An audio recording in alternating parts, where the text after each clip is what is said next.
and you can add like different colors on top of it.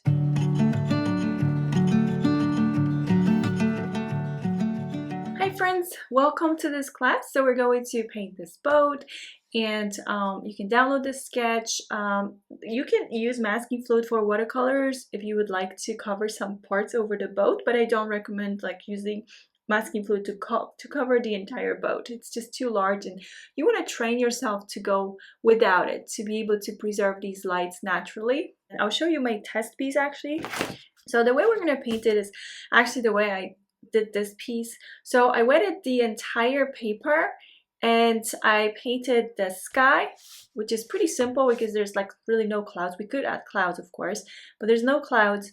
And then we have the water, right? So let's focus, let's remove, like visually remove the mountains, and we're gonna omit the boat, stay away from the boat, and then we remove all these reflections over the water. So then the water and the sky become quite simple, right? So again, you remove visually this part, so the mountains, the boat, we're gonna paint around the boat, and then you just think about the water without these reflections. The first things first, you want to have your colors pre-diluted with water. I suggest consistency that feels more like a heavy cream-like ratio. So it's pretty wet and I can start working on it, but I need to make sure there's no puddles of water.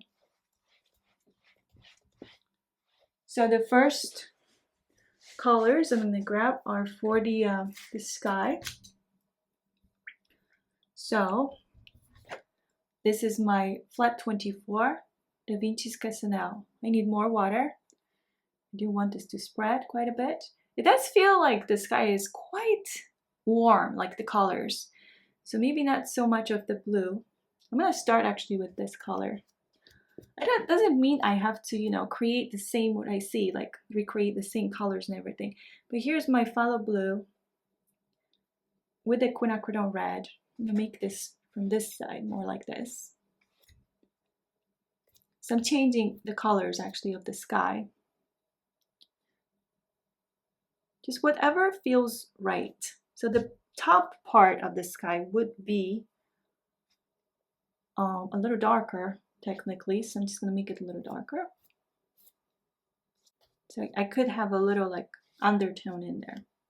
Plus it's easier when you have like that flow already through these areas. And then I'm going to start working on the water next to the boat. So I'm actually going to grab the same colors. So what I need to do is clean my brush, grab this imidazzolone yellow, and that's what I started with, right? I want these colors to reflect there, but it's a little too much of the red. So I'm just going to tone it down a bit by having that yellow. And I'm going to go right next to the boat. So I do want to show those beautiful colors of the sky that I just created with these colors, right? So at least just here.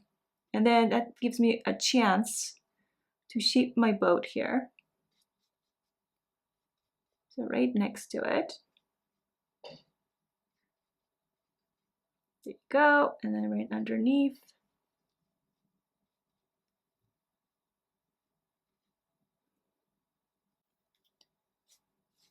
And then I can start adding this into the water. So now I'm going to start mixing in the other blues as well. So other blues. So the idea is you keep the top part lighter, and then it becomes a little more intense like on the bottom with the ripples, for example. So this is when you want to grab this thick paint actually. So this is the blues. I do want some of the red. So I'm sorry, not cobalt blue, but phthalo blue, the manganese, some of the quinacridone red. And then I'm gonna recreate some of these waves or the ripples. So it's kind of like this. But the bottom one here is the biggest. So I need more of, I do want more of the quin red with it. I don't have to, but it does look better when there is some of that quinacridone red and it makes it a little darker. Now, to have the most control, wipe your brush on a towel so it feels damp. Grab the colors again, this cream top-like ratio, and go through it again and again. As much as you have to keep the paint, these areas in one spot so it doesn't move too much. Again, this cream top, phthalo blue, and these blues, but maybe even more of that.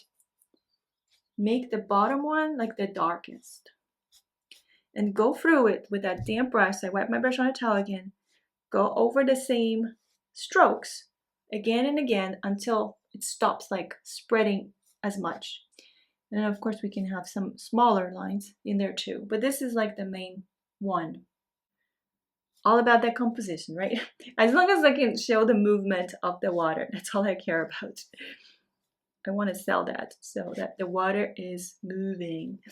So I'm gonna use leftovers of that indigo, phthalo blue, quin red on my brush.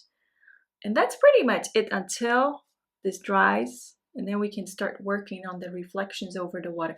Keep an eye on your sky, on the sky, because the problem, like again, I'm experiencing with that water dripping down over the edges is that water can climb back up, and then next thing you have a bloom. So don't worry about making it darker next to the boat, because again, we're gonna create these reflections wet on dry.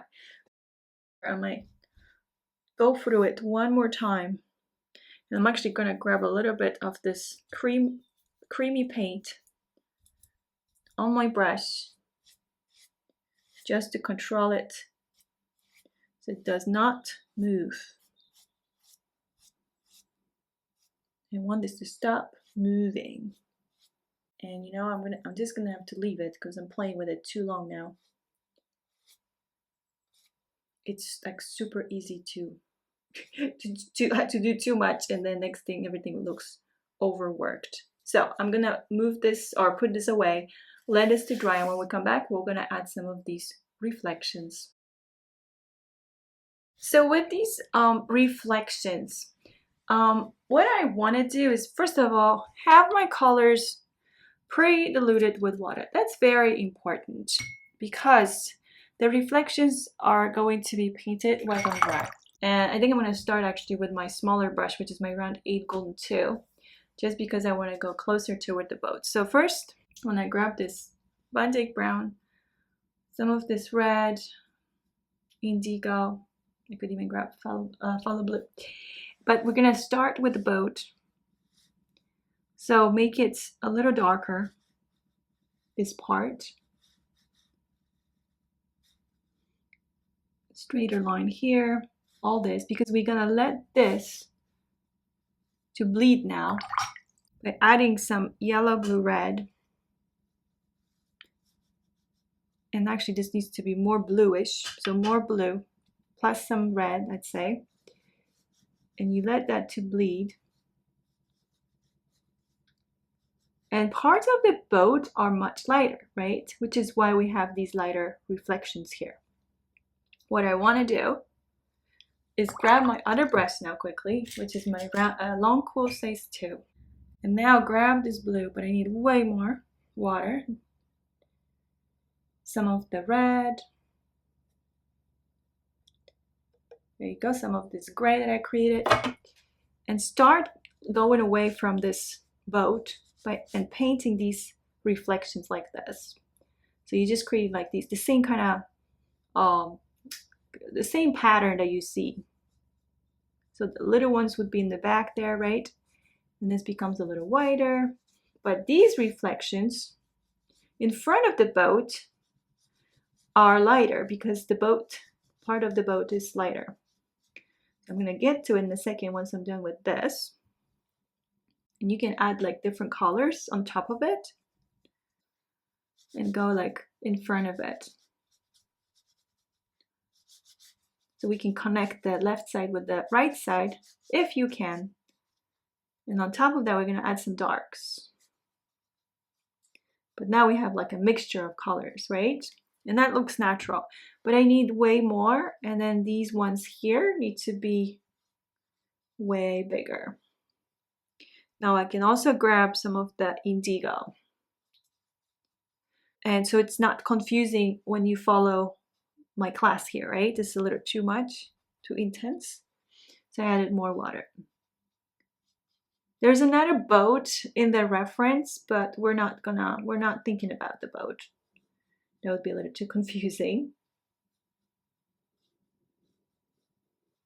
Alright friends, so that's it. This was my test piece. I'll share with you the test piece.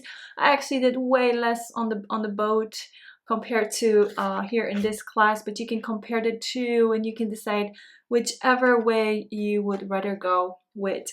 So that's it for this class. Thank you so much for your time, and again, let me know if you have any questions.